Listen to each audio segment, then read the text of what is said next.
বন্ধুরা, কেমন আছো তোমরা সবাই? আমি এখন একটু ভাবছি একটু সাজগোজ করব, তাই অল্প একটু ফাউন্ডেশন নিয়ে চলে এসেছি মাখার জন্য। কিছুর উপায় নেই তো, কারণ ওই দেখো চলে এসেছি। ফাউন্ডেশনের কৌটো শেষ নেই, আমি ফেলে দিলাম তো। দেখেছো তো, কৌটো আনলেই মানে একদম শেষ করে দেবে। এই দেখো, ওনারও লাগবে, তাতেই মাখ শুকিয়ে যাবে। এখন আমার এইভাবেই কাজ চালাতে হয়, যা আনবো সেটাই 2 সেকেন্ডের মধ্যে শেষ করে দেবে। এই জন্য মেকআপ এমনি আমি করি না, আর যাও বা করতাম সেগুলো সব বন্ধ করে দিয়েছি, কারণ আনা মাত্র সব শেষ হয়ে যাবে 1 সেকেন্ডের মধ্যে। তারপরে বাবা আমাকে গালাগালি দেবে, হ্যাঁ তুমি ঠিক মতন রাখো না, এই না ও না সে না। এই জন্য আমি মাখিও না। উপরে এসে বসো, ওরকম ভাবে কথা বলে না, এবার বসো। হ্যাঁ বলো, কি বলছো? এটা আমি পরে দেখাচ্ছি বন্ধুদের, দ্বারাও। এই ফাউন্ডেশনটা মাখলাম মোটামুটি। আমি একটু লিপস্টিক দিয়ে একটু এরম এরম করে দিই, হয়ে গেল আমার। এবারে লিপস্টিকটা লাগিয়ে নেব।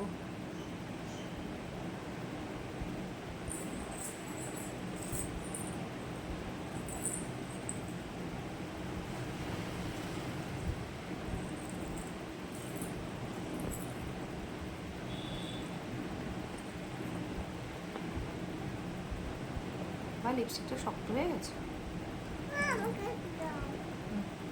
এবারে আমি চুলটা আশ্রয় নিই। গরমের মধ্যে সাজতে মালতে ইচ্ছা করে না, তার মধ্যে যদি এরম উৎপাত করে পেছন থেকে এসে, ভালো লাগে? এই হচ্ছে আমার, একটু একটু সাজলাম, চুলটাকে বেঁধে ফেলি, গরম লাগছে। এই হচ্ছে আমার, দেখাও যে আমাকে কেমন লাগছে। ওয়াও লাগছে, ওয়াও। এবারে একটু চশমা পরে ফেলি। এই হচ্ছে আমার ড্রেস, আমি রেডি হয়ে গেছি দেখো। আরেকটা জিনিস যেটা বলবো, এই দেখো, এটা হচ্ছে কচু ভাজার প্যাকেট। এটা খুব খেতাম যখন আমি কলেজে যেতাম, তা যখন আর কি টিচিং প্রফেশনে ছিলাম, তখন এই যে কচু ভাজা দারুণ খেতাম। আজও এইসব বিক্রি হয়, কিন্তু এখন এর মর্যাদা অনেকটা কমে গেছে। কিন্তু এইগুলো দেখলে মনে হয় যে আমার ছোটোবেলা, এগুলো আমার ছোটোবেলা। এগুলোতে আমার কোনো লজ্জা নেই যে আমি কচু ভাজা খাই, আমি ভালোবাসি কচু ভাজা খেতে। এতে আমার কোনো লজ্জা নেই, কোনো রকমের কোনো ইয়ে নেই যে আমার লজ্জা লাগছে এই প্যাকেট দেখাতে বা কিছু। এখন ওই প্রিঙ্গলস বেরিয়েছে, বিশ্বাস করো প্রিঙ্গলস থেকে ঢের ভালো লাগে এই জিনিসটা খেতে।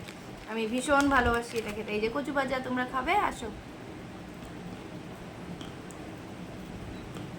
খুব ভালোবাসি খেতে, খাও। ছোটোবেলার স্বাদ কি আর ভোলা যায়? ছোটোবেলার স্বাদ কোনোদিন ভোলা যায় না। আমি যেমন ছিলাম, আমি যেমন আছি, আমি আজীবন তেমন থাকবো। আমি যদি কোনোদিন ইউটিউবে বড় কিছু হয়েও যাই, তবুও আমি আমার এই বুকে যেই ছোটোবেলার যে স্মৃতি, যে মেমোরিজ, যেই ভালোবাসা, যেই মানুষগুলো আমার পাশে সবসময় থেকেছে, তাদের আমি কোনোদিন ভুলবো না, নেভার, কোনোদিন ভুলবো না, আমি কোনোদিন ভুলবো না। আর যারা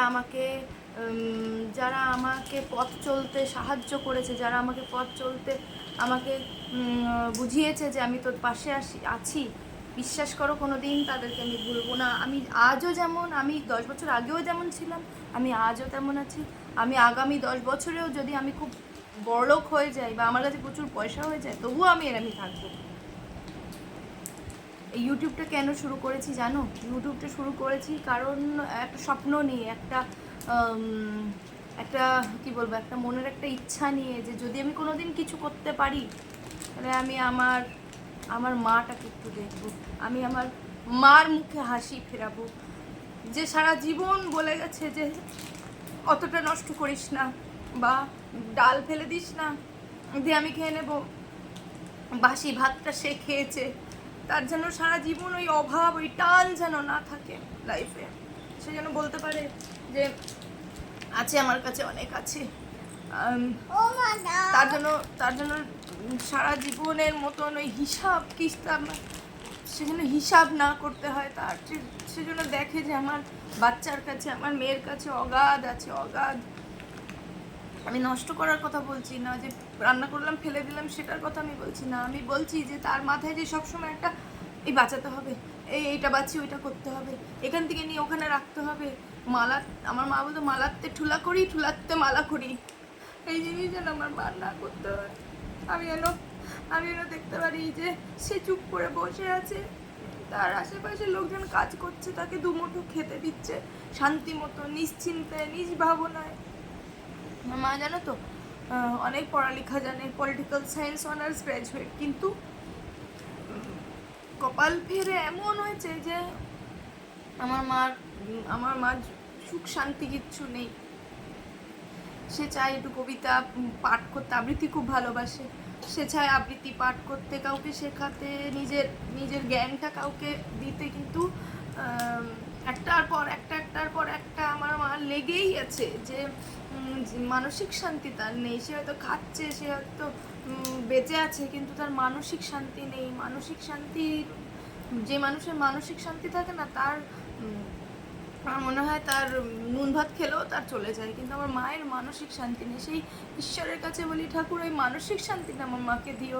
আমি বড় লোক হয়ে যাব বা আমি পয়সা কামাবো তবে যে আমার মার মানসিক শান্তি আসবে সেটা না, কিন্তু আমার মা দেখতে চায় যে আমার মেয়েটা একটু আমার মেয়েটা সেলফ ডিপেন্ড, আমার মেয়ের কারোর কথা।